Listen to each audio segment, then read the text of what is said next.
Hello, everyone, and welcome to the September 17th Tucker District 1 Post 1 Forum. I'm your host, editor, and publisher Dan Wisenhunt. Our candidates today are Karen Peters Rivers. Karen, how are you today? Karen, you with us? Karen, can you hear us? I can now. I couldn't Okay. hear anything. Okay, great. Karen, how are you doing? I'm fine. I couldn't hear what you just said though for some reason. No worries. And our Okay. other candidate today is Roger Orlando. Roger, how are you? I'm doing well, Dan. Thank you so much. Thank you so much for joining us. The election is November 2nd. Early voting starts October 12th. Our coverage of these forums and our other coverage is going to be found at tuckerobservervotes.com. And if you like what we're doing with these forums, please consider becoming a financial supporter by visiting supportmylocalnews.com. You'll see a little ad for it on the side of your screen. Each candidate is going to have 3 minutes to make an opening statement, and they're going to have 3 minutes to answer each question. So we're going to start our opening statements with Karen. Karen, when you're ready, 3 minutes. Yes, good morning, people. Thank you for having me this morning. I am Karen Peters Rivers. I'm running for District 1, Post 1. I am running for this office on my DREAM platform, which consists of diversity, revitalization, engagement, advocate, and mobilize. I'm the firstborn of my family. I was born and raised here in Tucker. I breathe Tucker. I live Tucker. I currently reside in the home that I was raised in Tucker. I've been very supportive in my neighborhood, my community, advocating for us, street toppers, sidewalks. We have a brand new playground that the city of Tucker definitely helped us engage and get. And I am running to bring about diversity on this platform and this council. Thank you. Thank you, Karen. Roger Orlando, 3 minutes for you. Well, thank you, Dan. I appreciate the invitation, and I appreciate Ms. Peters Rivers joining us as well. I love what you're doing with the Tucker Observer. I'd like to see more engaging, local, in-depth stories. So I encourage everyone to support your online periodical, so to speak. I am Roger Orlando, also running for District 1, Post 1 in the upcoming Tucker City election for the City Council. The first time I ever arrived in Tucker or came to visit was way back in 1980. And now I've spent about almost the last 2 decades here raising a family, 3 children. And it was 2 events about a year ago, that kind of recent, that made me decide to investigate and running for council. The first was I became a grandfather for the first time, even though I don't look it, right? And of course, my son, my youngest child, who's 18, said, I want to live here. And at that point, I scheduled a meeting with Ms. Pat Soltis, who currently holds the seat we're both vying for. And Pat said, I support you for this. She knew of my penchant for service. And I have a 33-year history and record of serving others through my legal practice, through dog rescue, through feeding the hungry. Last year, donating some 8 to 9 tons of food and helping to distribute it around this city and other areas into Cobb County. I want to put that service, the dedication to service and a labor of love to the city council. I want to have everyone included in the representation that our seat will bring whoever the voters decide to elect to this seat. I'm running for inclusiveness and public safety and to maintain the upward trajectory that Tucker has as a city. So I hope everyone gets out and votes, number one, and in District 1, hopefully we vote for me. Thank you, Dan. Thank you, Roger. And I didn't tell the candidates this beforehand, but and not that you were over time, but if you do see me raise my hand, it means you're getting close to the 3 minute mark. So just a heads up there. Roger, we're going to start our questions with you, and then we're going to kind of do a round robin on it. Roger, this election has brought out many different candidates with a diverse range of perspectives. There are people of color running this year. There are members of the LGBTQ community running this year. There are single parents running this year. What does that say to you about the future of Tucker? 3 minutes. I see the future of Tucker based upon what you just described as being an amplification of how I've seen Tucker evolve over the last, well, the cityhood for 5 years, but this area for the last 20 years. That's one of the reasons I chose to move here, even before cityhood, of course, which has been 5, 6 years in the making. I believe in diversity. I support diversity. And the way I intend to bring diversity out to the forefront is through these 2 years.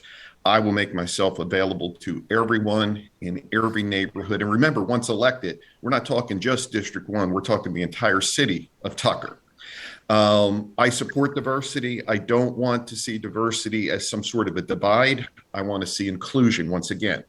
If diversity becomes a divide, then it's going to be a polarizing effect. And I don't want to see that because I haven't lived my life that way. I haven't raised my children that way, and I think it shows. Thank you, Roger. Karen, same question for you. This election has brought out many different candidates with a range of diverse perspectives. There are people of color running this year. There are members of the LGBTQ community running this year, and there are some single parents running this year. What does that say to you about the future of Tucker? 3 minutes. Well, thank you. What that says to me about the city of Tucker is that Tucker is definitely ready for change. Since 2015, definitely this council has been all Caucasian, and I think that voice that they brought about is great, but I think that Tucker is definitely ready to move forward with all inclusive of LGBT, the Black Lives Matter. We need more for the disabled. I think that Tucker is definitely moving forward because we are a city that cares, and we are a city that we welcome everyone, and I think that everyone's ready to be on board to bring about change. I've worked the voting system, and I've been able to engage with the citizens of Tucker and hear what they ask for. Like some of the disabled, they want more. They want to feel like they are included, and they also want more. Maybe when they go and they see people in the disabled spots, they want more patrol on that. And I think that the citizens of Tucker, especially the LGBT, they want to feel like I met a couple and they said they were violated, and that's unfortunate because I think that the city of Tucker, we welcome all, because I remember when the Black Lives Matters, when they were out there, they were marching, that it was everyone out there. And like Roger said, the diversity does just not mean just color. It means everybody. It means short people, tall people. It means single mothers. It does. And there are a lot of single mothers out there. And I think that we also should be able to find some programs for those single mothers. Say like when the summer comes, they can't afford to put them in programs. But I do think that Tucker, as we move forward, we are on the right track to welcoming all in our city. Thank you, Karen. We're going to start the next question with you. If you are elected, what are your goals in the next 4 years for 3 specific city services: zoning, code enforcement, and parks? 3 minutes. Zoning. As far as zoning, I would like to see us zone to include more businesses that are, I guess, affordable, and more housing, affordable housing. I'm actually going over to Clarkson's to visit their micro housing, because we do have a lot of citizens that can't afford housing, so maybe some zoning for affordable housing. And what was the other one? I'm sorry. Code enforcement and parks. Code enforcement. Code enforcement, I think they do a pretty good job because I see them regularly, but I think that some stuff on code enforcement needs to be maybe to the citizens to know exactly what the code enforcement laws are, but I think the code enforcement need to definitely come around and engage us and tell us what we're doing wrong and what they're looking for. And what was the other one? I'm sorry? Parks. Parks. Oh, our parks, we have 11 parks. And I think for the parks that definitely we need to install bathrooms in some of them. Some of them don't have lighting or power to be able to have functions during the daytime. But I want the parks to include all the kids and everything they do. And I think the park that we were advocating for, we wanted a more inclusive park for the disabled. And we want the disabled kids to be able to feel like they can go out to the parks and to be able to enjoy themselves. Thank you, Karen. Roger, same question to you. If you are elected, what are your goals in the next 4 years for 3 city services: zoning, code enforcement, and parks? 3 minutes. Well, I'll start with parks because that's been the most visualized and obvious effects from the Tucker becoming a city. As I understand, all of the parks are now ADA compliant. And I think in terms of development of the parks, the SPLOST dollars certainly helped in that regard. And in particular, I'm very interested in watching the development of Fitzgerald Field. I think under the current city plan, if Fitzgerald Field is developed in the manner that the current council and mayor have started to develop it, it could be a very big boon for the city of Tucker in terms of income, support of local businesses, and since 2018, these parks have been wonderful. In terms of code enforcement, I've had several citizens when I'm out and about approach me and state that the code enforcement court is a little bit harsh. Uh, and I see code enforcement out, and I know they're doing a good job. So I think, and actually Karen kind of touched on this, I think the point with code enforcement is that we have to educate the public. Code enforcement's absolutely necessary, similar to, my neighborhood has a homeowners association. Very much similar to assure that there's uniformity in the enforcement of codes and that Tucker doesn't go into any type of disrepair, anything of that nature. Finally, in zoning, I agree with Karen that there are some zoning events that have to take place to provide for more affordable housing, both for young people, which I really want to see coming into the city of Tucker, as well as 55 plus, like me, to have affordable housing and to take advantage of all Tucker has to offer. Thank you, Roger. And we're going to start the next question with you. What is your position on implementing a non-discrimination ordinance in the city of Tucker? 3 minutes. Well, one particularly vocal citizen provided me very early on with the current state or draft of the NDO, and I found it to be overwhelming. And one of the things, I guess, as a lawyer, one of the things I was thinking was, well, doesn't Title VII take care of this? And isn't this covered under the state constitution and U.S. Constitution as interpreted by the Supreme Court and even the state Supreme Court? But I got to say this, a lot of cities around us have drafted non-discrimination ordinances, and I don't want Tucker not to be welcoming.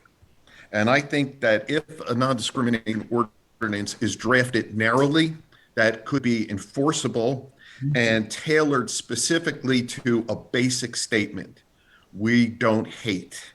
We are inclusive. We support everyone. I don't see people in terms of color, lifestyle, sexual orientation, nothing like that.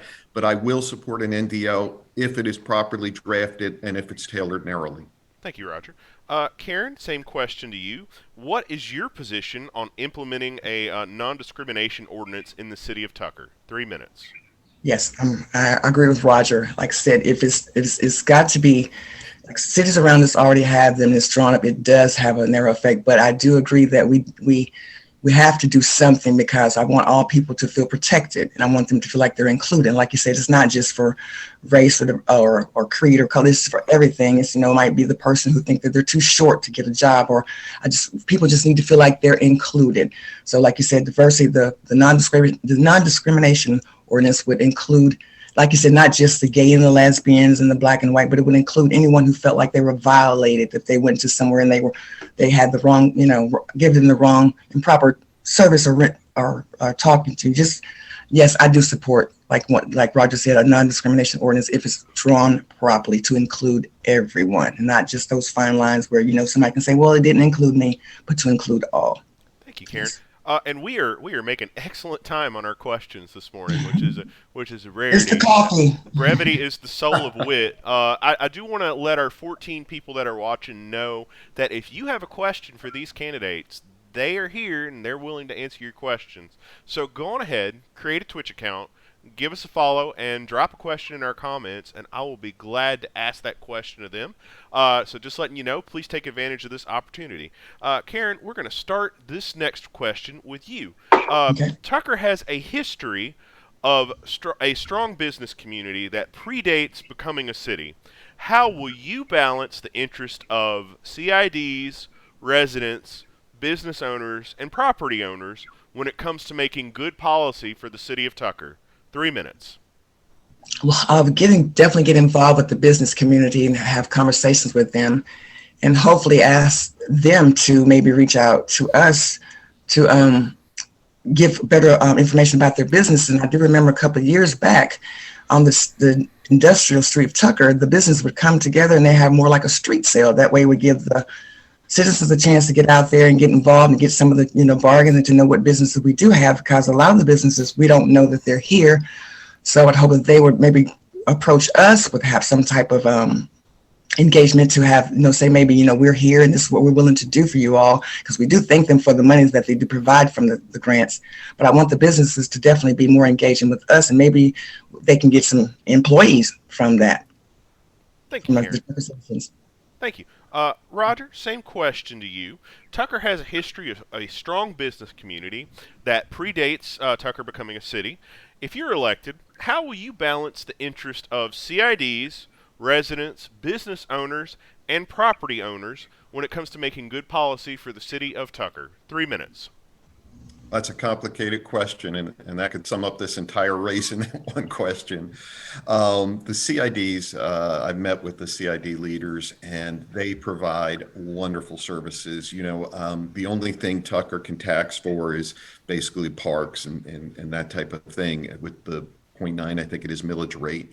The CIDs, through the community improvement districts, through the 2 industrial corridors, basically 2 main corridors, provide additional funding voluntarily by business owners in order to provide greater police presence and improvements within the community. You could see it at Interstate 78 and Mountain Industrial Boulevard, that they maintain those lawns.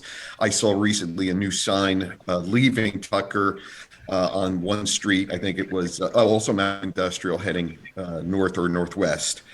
I think the key is zoning. Got to maintain these beautiful neighborhoods and residential neighborhoods. I've been down Caring Street going to look at the park when I decided to run about a year ago, and it's quaint. It's beautiful. I loved it. And then I've seen some of the other areas of Tucker. I love it. We have wonderful residential areas. They just have to be revitalized in some instances and expanded. Now, with regard to the businesses, one of the reasons I'm running is I want to see Tucker as a destination, not some place people leave to go to Buckhead, Decatur, or Lilburn starting to ramp up. I want a welcoming environment, which includes greater restaurants and unique businesses, preferably on the Main Street corridor. I think that's accomplished through proper zoning and controlled, careful growth and traffic control. Thank you, Roger. And we're going to start the next question with you. What needs to happen before the city of Tucker can take over stormwater and roads from DeKalb County? It's been over a year since that was proposed. 3 minutes. That too, that's not a complicated question, but that's a complicated answer, and it's a complicated issue. Stormwater and sewers from DeKalb County, we're not ready yet. We're not ready yet, and actually Tucker has fallen into a bit of a decline, as have other areas of DeKalb County. I think one of the city employees mentioned there's almost 100 collapsed drains and roads in the county, or in Tucker itself, that are in need of repair. And I don't think we take over those services until DeKalb County fulfills its promise and its contractual obligation to the city of Tucker. Of course, taking over these services would require a referendum. It's not something we can do. You have to balance the cost. You have to balance the tax consequences. And it's concerning, the cost that would, between sewage treatment plants and other necessary obligations to do that. It's something I'd love to see in the future. We're not ready yet, and I think it's something we need to put aside and keep an eye on and maintain the vision toward that in the future, but not at this time. Thank you, Roger. Karen, same question to you. What needs to happen before the city of Tucker can take over stormwater and roads from DeKalb? It has been over a year since that was proposed at City Council. 3 minutes. Yes, I do agree with Roger. That's a big thing to take over, but I would like to see maybe if DeKalb County would come out and maybe give us a tour and let us know what's going on with these drains. I know a lot of people, I know that you can't put certain stuff down the drainage, and that it clogs it up. But I've also seen over at City Hall, they've got a drain cover. I don't know how effective it would be to put drain covers over these things so that all the trash wouldn't get down in them. And maybe if DeKalb County would pick up, I guess, frequently, because sometimes you ride by, you still see the lawn trimmings and all that out. But I do, like Roger said, we're not ready to take over that. That's a big, that would be a big issue to do. So yeah, but I do think an advisement board, maybe to talk with DeKalb County and maybe say, hey, look, what's the problem? What do we need to do? Because like I said, they're collapsing. They've been collapsing for years. And until we get that resolved, yeah, that's going to be a big issue. So I don't think that Tucker is ready to take over that yet. Thank you, Karen.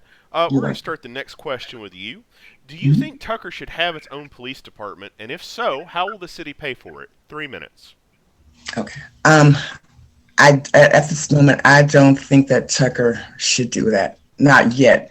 I mean, I think DeKalb County is doing a fine job. I've had some positive interactions with DeKalb County. I've had to use them and call them a couple of times. And I think at the end of the day, they just want to be respected, and we want to respect them. But I think that would be a big, we don't need a City of Tucker police department right now. I think what they've got going on now is suitable. Thank you, Karen. Roger, same question to you. 3 minutes. Do you think Tucker should have its own police department? And if so, how will the city pay for it? In the short run, in the very short run, I agree with every word Karen said. You have a dedicated police force with DeKalb County. You have help and support through the community improvement districting dollars. But ultimately, I do think Tucker should have its own city police department. Now, one of the drawbacks of that is DeKalb County has a greater ability in terms of equipment, such as helicopters, that type of thing that Tucker wouldn't have, similar to, for example, Stone Mountain Police Department. But I think we could craft something where we begin our own police department that's going to be able to perform community policing even better and give more comfort to the residents of Tucker seeing Tucker Police Department and feeling more of a connection to those fine men and women. I think we could draft some sort of resolution with DeKalb County that if DeKalb County were willing to provide concurrent jurisdiction over the area, such that in cases of an emergency, civil unrest, something like that, we have backup or air support, that type of thing from DeKalb County itself. In terms of paying for it, that's always the difficult question. And it would have to go, of course, again, by referendum. And I think at that point in time, when the citizens of Tucker are facing that referendum, they're going to think about also, hey, am I paying for this? Is it worth it? And it may be some type of tax, but if there's a tax increase within the city of Tucker to pay for a Tucker City Police Department, I would hope and expect there would be a corresponding decrease in county taxes to offset that. Thank you, Roger. And if you are just joining us, this is the Decatur-ish and TuckerObserver.com Twitch forums for the November 2nd elections. We are talking to the candidates for District 1, Post 1. The candidates are Karen Peters Rivers and Roger Orlando. If you have a question, this is a great opportunity. We're making great time on our own questions, so we're going to have a little extra time left over. So if you have a question, create yourself a Twitch account, give us a follow, and drop a question in our chat, and I will be happy to ask the candidates that, and they will be happy to answer those questions. Roger, since we started with Karen the last round, we're going to start with you this round. Sinkholes are prevalent in Atlanta because the city is built on and around creeks and forks of rivers. How can Tucker work with residents in DeKalb County to address sinkholes in neighborhoods? 3 minutes. We kind of touched upon that before under water and sewer question. I think, number one, how the citizens can work with Tucker is by creating some type of data bank within the city of Tucker to notify Tucker of these potential sinkholes or riverbed collapses. Or I know they're repaving Rosser Road right now within our district, going straight down to the Granite and repainting it because of that very problem. Just potholes, not from poor paving prior, but from water runoff and underground water. So I think if we had some sort of database that identifies those areas for safety purposes, in other words, to prevent wherever that horrific tragedy was fairly recently with a collapse and cars piling in and caused 1 or 2 deaths plus many injuries. I think that's cause one, safety. Cause two, again, like I said, with water and sewers, I think we need to then take this list back to DeKalb County and work with the city commissioners to try and push our needs to the forefront and to have those areas either repaved, filled in, brick-bracked, whatever it might be, in order to stay the harmful results of water runoff and underground sewage and water. Thank you, Roger. Karen, same question to you. Sinkholes are prevalent in Atlanta because the city is built on and around creeks and forks of rivers. How can Tucker work with the residents and DeKalb County to address sinkholes in neighborhoods? 3 minutes. Like Roger said, we touched on that before with the roads and drainage, but definitely maybe get a better partnership with the DeKalb County. Right, like you said, to let us advise us where those problems areas are that we have going on, and about the infrastructure, and also an advisement board to maybe prioritize and investigate those areas and taking those drainage and those road areas very seriously, because they can be affected. Like I said, they are collapsing because they are old. The whole city is, but they've got to take care of that underneath before they can do all the top stuff. So yes, that's what I say about that. Thank you. And we have a question from a commenter. So Karen, we're going to start with you.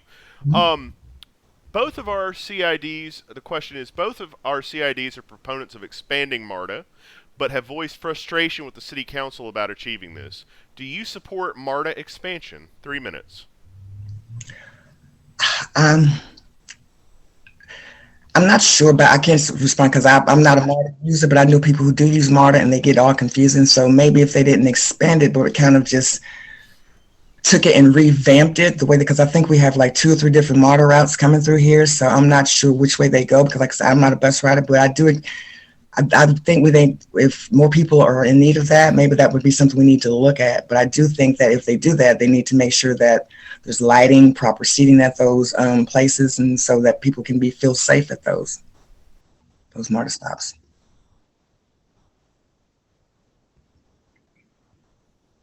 I'm sorry, I had myself muted. Roger, same question to you. Both of Tucker's CIDs are proponents of expanding MARTA, but have voiced frustration with the City Council about achieving that. Do you support MARTA expansion? 3 minutes.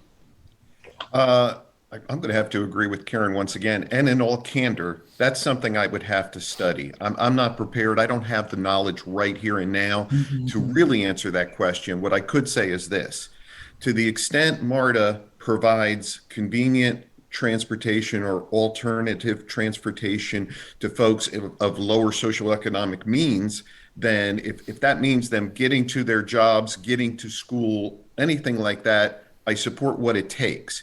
If that means expansion of MARTA, depending on the cost and safety issues, then I would, based on that theory alone. But overall, I can't really answer that question right now. I just don't know.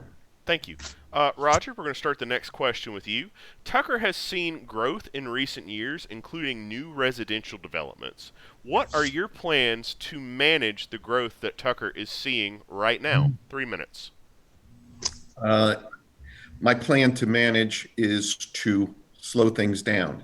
Not slow economic growth, not slow new housing and zoning for new housing, but to make sure at the same time that we're doing traffic pattern studies, and that everything works within a connected community. I want to see all types of housing, affordable housing, senior housing, beautiful housing, everything I want to see in Tucker, because that's what's making Tucker so amazing.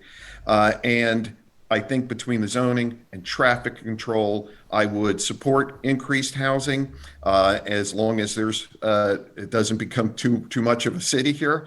But I think so, and I think new housing brings in new tax dollars, brings in new people to support local business. So that would be my overall thought process and plan. Karen, same question to you. Tucker has seen growth in recent years, including new residential developments. What are your plans to manage the growth that Tucker is seeing right now? 3 minutes. Like Roger said, Tucker's definitely growing and don't want to lose too much a green space, but I would definitely hope that they would think about the zoning area as to what it's going to bring about and what I would do to slow it down. I would say, hey, let's look at what we got going on and see if this is comparable, like Roger said, for affordable housing for people, for seniors. I think we do have a lot of senior facilities here, but what are we going to build in? What we build in the future is going to affect it. Maybe do some affordable housing, and there's already areas already conglomerate already stranded out that are cleared. So maybe take a look at that and say, wait a minute, let's see we don't need another convenience store here. We don't need another package store here. Let's see what we're going to put here. Let's make sure that it's going to be comparable for what we have going in, and for the people of Tucker. Thank you, Karen. And we're going to start with you. Climate change will affect everyone in the coming years. What is your plan to protect the local environment in Tucker? 3 minutes. I would definitely push. I'm a big green space pusher. I would definitely encourage more people to recycle, to reduce the waste that they use, and to educate people on our space, and to provide more green space, more community gardens for kids and adults alike, and for us to be able to sustain on our own as opposed to taking from others and doing this, messing up our environment. But I do love to slow it down. I would say more walking, more biking, all the vehicles that we have. Sometimes you don't have to get in that car to go down the street. You maybe, encourage more walking groups, more people to get out and, for health reasons and for our environment, just cut down on what we use, the waste. So. Thank you, Karen. Roger, same question to you. Climate change will affect everyone in the coming years. What is your plan to protect the local environment in Tucker? 3 minutes. Dan, I think that climate change and combating climate change is more appropriate at the state and federal level. Now, I do recognize you said, what's my plan locally? My plan would be to implement and help implement federal and state regulations that are drafted and enacted to fight climate change. Otherwise, I agree with Karen completely. My wife, standing over there, is the captain of recycling. Yes. And that goes there. Yep, we have different colored buckets everywhere. Education. And she hauls her all our used glass down to the DeKalb Farmers Market for recycling, and we have one of those blue trash containers that is stuffed to the brim every time. So that is just common sense humanity, common sense citizenry, and I think Karen just popped in the right word. It deals with education on a local level. Yeah, about our environment and what it does for us, and how, if we abuse it, we're not going to have it. Thank you. Roger, next question is going to start with you. Hold on, I lost my place. Sure. What is your opinion of Tucker's urban camping ordinance? And if you were elected, what is your plan to address the problem of homelessness in the city of Tucker? 3 minutes, Roger. The urban camping ordinance, I believe, was necessary, and it has to be understood that it was not some ordinance that was anti-homelessness or meant to punish people that are either homeless or below socioeconomic means. I think it applies only to public places, and I think the true fight to combat homelessness is an education of our local community leaders as well as in our law enforcement services. We need to work with the local charities, and Tucker has so many churches that provide various charities, but homelessness has root causes of either job loss, which was prevalent in the past year and a half, obviously with the pandemic, or it has a mental illness component or emotional illness component. And I think resources need to be recognized and identified, and law enforcement needs to be trained in helping people get to those resources.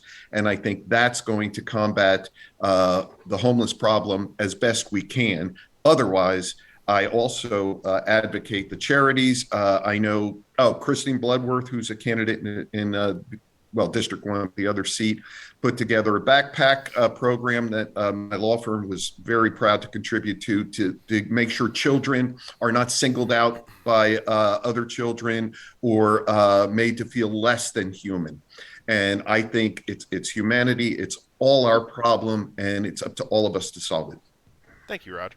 Karen, same question to you. What is your opinion of Tucker's current urban camping ordinance? And if you are elected, what is your plan to address homelessness in the city of Tucker? 3 minutes. Yes, I agree with everything. Most of what Roger said. Yeah, it had to be created. It was not meant to, discriminate. But we do have a definite problem of homelessness in Tucker.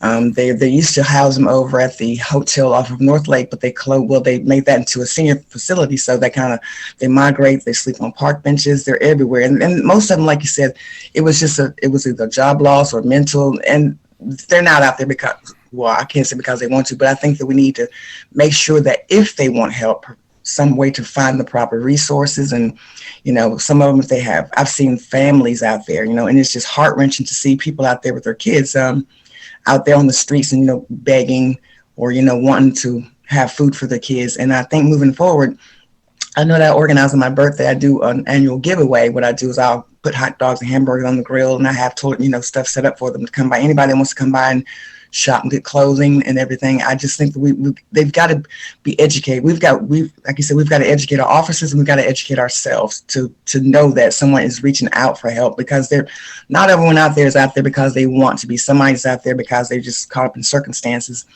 But to maybe to educate them and get resources to point them to the right direction, because like you said, we do have great resources. We got the network, you've got a couple of churches, and you've got people that just want to give. And we are a town that we care about our citizens, and we don't want to see all these people walking around aimlessly.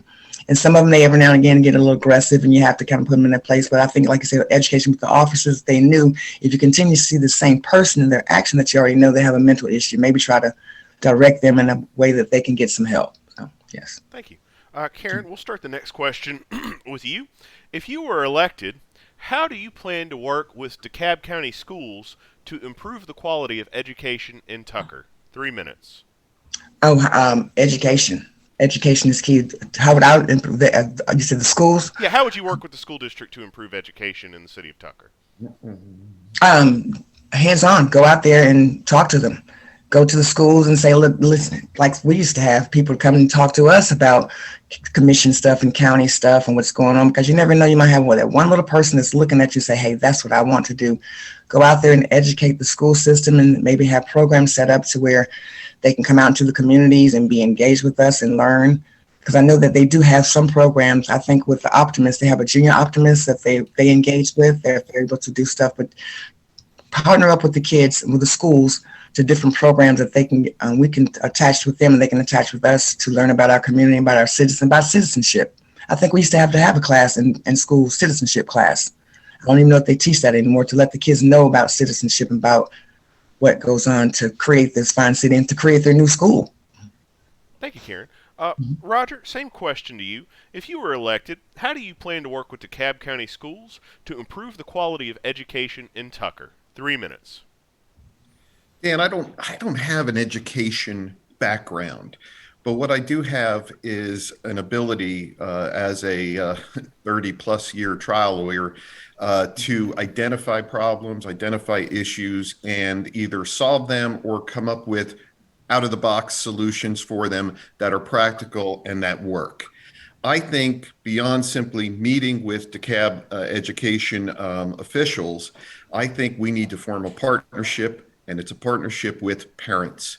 I remember we were dirt poor when I was growing up, and I was made to sit there until my homework was done every day. And I think education, just like love, just like citizenry, starts within the nuclear family. And I think if parents have this partnership with the schools to completely understand what their children are going through in terms of education, in terms of subject matter even, that they're better equipped at home to prepare better students in the classroom that are more enthusiastic and more willing to learn and apply knowledge. Thank you, Roger. And we have a question from a viewer that I'm going to start with Roger and then give Karen an opportunity to answer.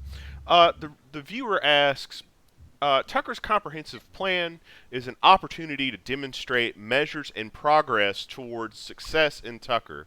What additional measures of success would you add to the plan? Roger, we'll start with you. 3 minutes. Yeah, as I reviewed the plan and understand the plan, and with talking with all the current council and the current mayor, it is the word comprehensive. It's very comprehensive. What I would add to that is to make sure the plan is implemented, as I've stated before to other questions, in a slow and controlled upward trajectory manner. The plan has been working. I think the plan will work. There's not much to add to it at the time, unless we get into law enforcement and whether Tucker should have its own police department more currently than down the road. And the same thing with sewers, just not now. But I think the plan's working, and there's not much to add to it. Thank you. Karen, same question. Tucker's comprehensive plan is an opportunity to demonstrate measures and progress towards success in Tucker. What additional measures of success would you add to the plan? 3 minutes. I think, like Roger said, the plan that they've implemented already is pretty much working. But I think that more just educate the public and let, we're not trying to take over. We just want to better what we have. Just educate and make sure that everyone's enlightened about it. And unfortunately, everyone doesn't have access to computer and phones and the situation we have. So you have elderly people who only have still maybe the rotary dial or the dial up. So it's education getting out there that I don't know if it's the grassroots knocking on the door, because the only time they may see this stuff is when they go to vote, and then they're like, I don't know what this is. So just need to educate them. Educate us. We're going to start this next question. We got 2 more questions. We're doing great on time. We've probably, I know. We've probably got time for one more question from a viewer if they want to drop that in the comments. But Karen, question to you. DeKalb County and Georgia are lagging behind the nation in COVID-19 vaccination rates. Some local government agencies are offering cash incentives to people to get them vaccinated. If you are elected, what is your plan for improving the vaccination rate in Tucker? 3 minutes. Well, that's a slippery slope, because everyone has their own opinion about that, whether they want to be vaccinated or not for religious reasons, just whatever. But I would definitely educate people, I would say, because we know the numbers are low in certain ethnicities, but with education. But I would allow people to have their own opinions, not opinions, but I would allow people to choose whether they want to be vaccinated or not, because I know I was not going to do it, but I was so not informed of it. Then I realized this is what we need, because it's not going away. So we have to deal with it and just make sure everybody, have the resources to be able to get, if they're not going to get vaccinated, maybe the resources to get masks and to, of course, get sanitized, and just keep them educated with this. This is not going away, people. This is our new norm. So thank you, Karen. Roger Orlando, same question to you. DeKalb County and Georgia are lagging behind the nation in COVID-19 vaccination rates. Some local government agencies are offering cash incentives to people to get them vaccinated. If you are elected, what is your plan for improving the vaccination rate in Tucker? 3 minutes. Karen hit it right on the nose, and with one word, and that is education. People have to be educated about the dangers that are presented. I know I had to shut down my law firm twice at the beginning of COVID, and it had a skeleton crew of 2 people, one of which was my daughter in it. And then again, when the resurgence came up, and we've actually re-implemented what I call my COVID protocol in the office with the Delta variant's resurgence or upswing. Education is the key. I kind of fancy myself somewhat of a marketer. I've had to market my law firm to people who need me. And I think the most powerful images, the most powerful statements are the folks in the hospital just off of ventilators who have been in a coma for a month saying, if I had to do this again, I would get vaccinated. Please, everyone get vaccinated. And I think some PSAs, either billboards, bus stop posters, flyers, mailers, anything of that nature, indicating the people who, for whatever reason, religious or otherwise, refuse to get vaccinated or think it was a personal right that they're asserting, see the harmful, devastating consequences of families that are no longer together, or people who have suffered horrible illnesses or continue to suffer illnesses. I remember at the beginning of the pandemic, we had waiting lists to get on for vaccination or even testing. And now we do have the resources. We have all the vaccine we need. We have masks. We have, and I had those things up my nose, and it's horrible. Everybody thinks But it's so, and I had COVID. I actually did contract it as well, but I'm vaccinated as well. And I think we educate the people that these resources are available. They're now widely or ubiquitously available. I think that education is the key to combating the upswing in COVID and the low state and county polling we have with regard to folks getting sick and not getting vaccinated. Thank you. And we are at our last question from us. If a reader, if a viewer wants to drop one in the comments, great. We'll get to it. So final question. We're going to start with Roger. Proliferation of certain kinds of businesses has been an ongoing concern for Tucker City staff. And there are several auto sales and services businesses on North Lake Parkway, for example. In your opinion, what kinds of businesses does Tucker have too much of, and what kinds of businesses does Tucker need more of? 3 minutes. I'm a dining enthusiast, so my answer is restaurants. But and I know there's more coming.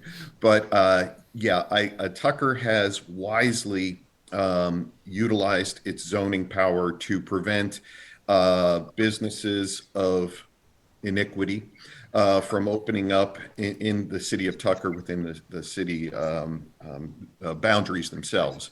Yes, we can use about 14 less used tire sales in North Lake Boulevard. I know at the last council meeting just earlier this week, I was there, and there was approval, rightly so, of a new auto body repair shop. That was widely supported by the citizens, both in the area where it's opening and in the manner in which it's opening with the zoning compliance. So I think the way the current mayor and the current city council has exercised their zoning power, I think that's the key, and I wouldn't make changes to it without something new coming to my attention. Otherwise, I think we need to see more businesses, not used tires, so to speak. We need those, but not as many, but more businesses that attract residents and attract visitors. That's what we need. Thank you, Roger. Karen, same question to you. Proliferation of certain kinds of businesses has been an ongoing concern for Tucker City staff. There are several auto sales and services businesses on North Lake Parkway, for example. In your opinion, what kinds of businesses does Tucker have too much of, and what kinds of businesses does Tucker need more of? 3 minutes. I totally agree with Roger. We don't need another used tire place, but I'm a foodie also, so I would definitely like to see not another Mexican restaurant, but I want something different, maybe some Italian. We lost our Olive Garden over there, but I want some different food venues over there, North Lake Parkway over there. So I'm pretty much with Roger on that one. And that is the conclusion of our forum. We're going to give each candidate an opportunity to make a 3-minute closing statement. We're going to start with Roger Orlando. Roger Orlando, 3 minutes, sir. Well, thanks, Dan. And again, I appreciate your questions. They're good questions, and they're thought-provoking questions. There's been a lot of talk about divisiveness. There's been a lot of talk about diversity. I believe in diversity. The way I bring diversity is by listening to constituents, going out and meeting them, see what in their neighborhoods is problematic, what is working well. There's, I think it's Russian or Ukrainian, there's an old saying that when your house is on fire, you don't stop to ask who sent the firemen. I know as when I was my senior year of high school and then 2 years of college, I worked as an emergency medical technician. And every time when someone needed me or was an extremist and I responded to that call, they never judged me based on diversity. They were happy I was there. 33 years of service to this community and all of Georgia as a trial lawyer. People don't judge me on diversity grounds. Everyone hires me who needs me. And now I've opened a restaurant back in April, and everyone comes, regardless of diversity questions, and orders food. And the only question is whether or not they like the food. And thankfully, so far, it's been yes. In terms of diversity, look at my supporters. Look who's supporting my campaign. Georgia Representative Billy Mitchell, a diverse person who's very talented politician and skillful leader for us. Our DeKalb County Commissioner for District 4, which is most of Tucker, Steve Bradshaw, supports my campaign for District 1, Post 1. The immediate former Senate Minority Leader, Steve Henson, supports me. And I will champion diversity. It's my promise. I don't want to be a politician. I want to be a public servant, and we're going to transform Tucker together, all of us inclusively. Thank you, Roger. Karen, 3 minutes for your closing statement. Okay. I just want to say thank you, Roger, for that. That was awesome. I don't want to be a politician. I want to be a partner. I want to engage myself with the community. I think that by living here most of my life, I've seen the changes. I've been here since I was born, pretty much. And I've seen the changes, and I've seen the not changes, and I've seen the uninclusive and the inclusive. But I just want to bring forth to the people. I want people to know that I want to engage. I want to have town hall meetings between Smoke Rise and Tucker and all the little pockets of communities that felt like they were forgotten. I want everyone to feel like their voice matters, whether you're Black, whether you're white, whether you're tall, you're short, you're single mom, you're a parent, you're struggling. We're all in this town together. Tucker's a great town. I tell everybody, there's no other place I'd rather be. My brother moved to Costa Rica, and he begged me to come, and I was like, nope, can't do it. Home is here in Tucker. When people say, where would you go? I don't know. I tell everyone, I am Tucker. I buy Tucker. I live Tucker. My son went to my son went to Smoke Rise Elementary. My son went to Tucker Middle School. My son was the first graduating class of the new Tucker High School, as he was drum major for 3 years. So I tell everybody, that is just a wonderful thing to say, that I was raised here. My son was raised here. I'm still here for the people of Tucker and of all the communities. I have friends over in Smoke Rise that they feel disengaged. But I want to connect the two by having just good old-fashioned sit-downs. What do you need from us? What can we do to include everyone that feels like they're not included? Because Tucker, we are a welcoming city, and we are the city. We're the bomb, aren't we, Roger? We're the bomb. I'm here for life. Yeah, the bomb. I love Tucker. I'm a Tuckeran. I bleed maroon and gold. So that's what I would do. I would just say, we sit down, more conversations, and engage and have everybody. Let's have a big old cultural fair where I learn your culture, you learn mine, because I have friends, but I don't know their culture, and I don't know the citizens. I want to get to know, and I want everyone to get to know that we are here and we're here for you, and that's what we'll do. Thank you, Karen, and thank you, Roger, and thank you both. Yes, thank you. For your interest in public service and being willing to sacrifice your time and put yourself out there and answer questions. I like to give a little sermon at the end of these things and tell people that, local government is really the most important government that we have. It's the government that's closest to us. It's the one that has the most ability to affect our daily lives. So it's really important not only that we have quality candidates running, but that we have engaged citizens who are listening to y'all and making informed decisions. So thank you for joining us. Thank you for the people who tuned in, who had some really great questions for this one. First of all, I want to let everyone know, if you like this, there's a little ad at the side that says supportmylocalnews.com. You can go there. There's a link to support Tucker Observer. There's a link to support Decatur-ish, which owns the Tucker Observer. For as little as $3 a month, you can help us continue to do these things. There's no other media outlet in Atlanta who's going to get this deep into a local race and provide this many opportunities for everyone to see the candidates that will be on their ballot. So if you appreciate that, if that matters to you, please visit supportmylocalnews.com right there on the right. Sign up, become a supporter. We would really appreciate that. Our next forum is actually going to be in about 1 hour. It's going to be the Tucker District 1 Post 2 forum. That's going to take place at 11 o'clock. And then we've got 2 forums tomorrow. We're going to have Tucker District 2 Post 1, 9 a.m. to 10 a.m. And then we're going to have Tucker District 3 Post 1 from 11 a.m. to noon. I hope you will join us for all of those forums. We're going to have some forums next week that we'll announce and promote soon.